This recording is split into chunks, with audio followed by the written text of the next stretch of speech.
हरदोई में मदरसों से गुम हो गए 10,185 छात्र, साल भर में 3 करोड़ 60 लाख का घपला, आधार सत्यापन में खुली पोल। हरदोई जिले में छात्रों के नामांकन के साथ आधार की अनिवार्यता से जनपद के मदरसों में फर्जीवाड़े की परतें खुलने लगी हैं।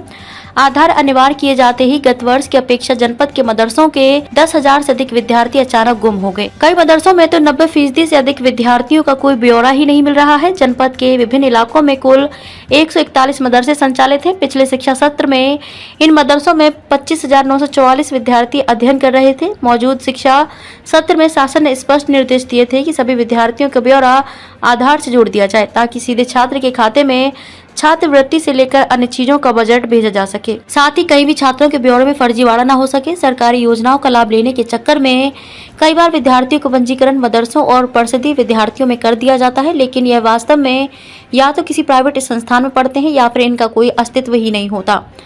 नामांकन अनिवार्य हुआ तो संख्या घटाकर 15,759 हुई। यूडाइस पोर्टल पर दर्ज आंकड़ों के मुताबिक विगत शैक्षणिक सत्र में जनपद में 141 मदरसों में 25,944 विद्यार्थी थे। जब आधार से नामांकन अनिवार्य हुआ तो इनकी संख्या घटकर 15,759 हो गई। मतलब ये कि 10,185 विद्यार्थियों को कोई अता पता नहीं है।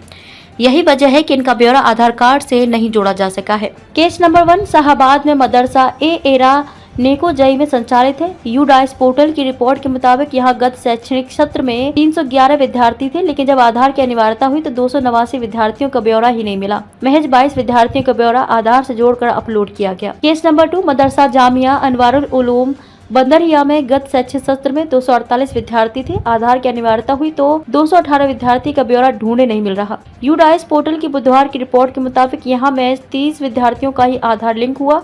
3 करोड़ 60 लाख रुपए का एक साल में हुआ फर्जीवाड़ा। जनपद में छात्रों का ब्यौरा आधार से जोड़ा गया तो मदरसों के 10,000 से अधिक छात्र कम या यूं कहें कि गुम हो गए। अब बड़ा सवाल यह है कि इनकी छात्रवृत्ति आखिर किसके खाते में जा रही। अल्पसंख्यक कल्याण विभाग से जुड़े सूत्र बताते हैं कि शैक्षिक सत्र 2021-22 तक मदरसों में पढ़ने वाले 23,299 छात्रों को छात्रवृत्ति दी जा रही थी। इन्हीं छात्रों का नहीं मिल रहा कोई ब्यौरा। प्रति माह 300 रुपए के हिसाब से छात्रवृत्ति दी जाती है। मतलब ये कि एक विद्यार्थी को एक वर्ष में 3,600 रुपए छात्रवृत्ति मिलती रही है। अगर आंकड़े जुटाएं तो 10,000 विद्यार्थियों को एक वर्ष में 3 करोड़ 60 लाख रुपए छात्रवृत्ति भेजी गई और अब इन्हीं विद्यार्थियों को कोई ब्यौरा नहीं मिल रहा है। फर्जीवाड़ा रोकने के लिए ही पूरा ब्यौरा आधार से जोड़ा जा रहा है। सैंपल के तौर पर कुछ मदरसों की जाँच कराएंगे, फर्जीवाड़ा मिला तो जाँच होगी।